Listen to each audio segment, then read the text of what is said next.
Your beauty weighs on me.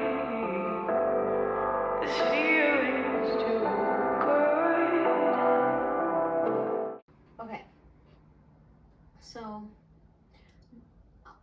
in the last videos, I was talking about tunneling and how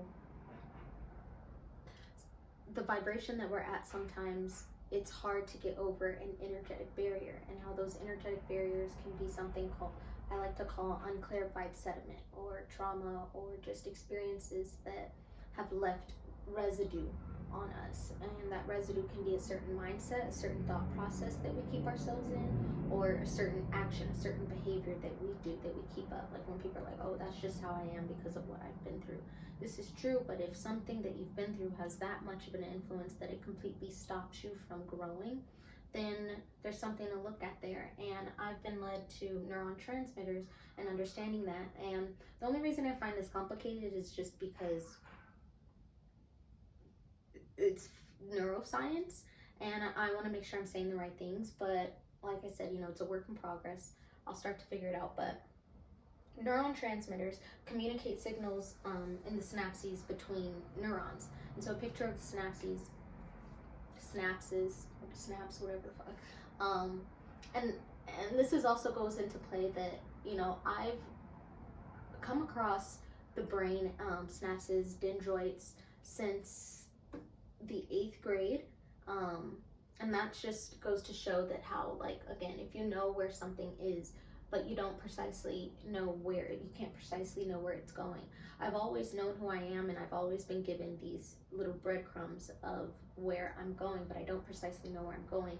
And so that's why, looking back at my life, at the reference points I've been through, it's like collecting little breadcrumbs that those experiences have left me, and I put them together to see what I am now. And it goes the same for past experiences that have been traumatic, that have left you in a certain behavior. And so, to break it down, I have neurotransmitters and then neuron modulators. And to just keep it simple, I like to think of just neurotransmitters, just from where I'm talking about it here, working with the mind and the neurons in the brain, and just kind of staying in that area. And the neuron modulators mainly going to the body. And the difference that I can give you there is the mind moves through things faster than the body does. The body is bound by space and time, and so it goes through things a lot slower than the mind does. And so that's why you can put your body back into a situation, back into an environment and experience that it was influenced by, and you can start doing things that are based off of that vibration, because that's basically the universe telling you how much of a hold essentially something might have on you, how much of an experience, how much of something outside of yourself has on you. And that's scary to think that something outside of yourself can completely change who you truly are, what you truly deserve, what you truly feel. And it isn't until we can get that mind and body connecting, our neuron transmitters and the neuron modulators in connection, in alignment with this higher self, with this positive curvature, that we'll then start to see differences, changes, whatever. Okay, I'm screen mirroring on my laptop to make sure that my camera doesn't go off and I don't waste my time, because that happens a lot. So last I left off, I was talking about how, think of excitatory neuron transmitters as an itch that you need to scratch, but you got to scratch it with the right kind of pain, which is uncomfortability, which is change. And so an inhibitory, and this is just a thought, that, like, this is my stream of consciousness, this is the first time I'm really trying to explain it, so roll with me. Any trauma, any mindsets of you feeling like you don't deserve anything, or that, that were based off of childhood trauma, or just, adolescent, whatever trauma, whatever. And sometimes the trauma could be literally something that happened yesterday, an experience that triggered you, that put you back into your comfort zones. that's inhibiting growth because you're staying on a certain vibration. You're staying within that energy. You're not allowing the excitatory neurotransmitters to give off ions, meaning they're attaching themselves to, to receptors. Neurotransmitters attach themselves to ionotropic receptors, and neuron modulators attach themselves to metabotropic receptors. These are receptors that are residing on a neural cell membrane. A little like membrane that is in your brain. This is your neuron pathways. And they have receptors on them. And they're receiving energy. They're receiving quantum information from this quantum entanglement that you created, which would have been meditation.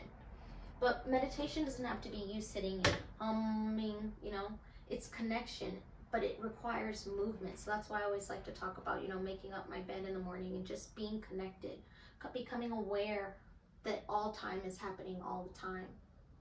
And when I begin to focus on a certain part of myself, things begin to be revealed that are asking for those neuron transmitters to change, because what they need to do is their job.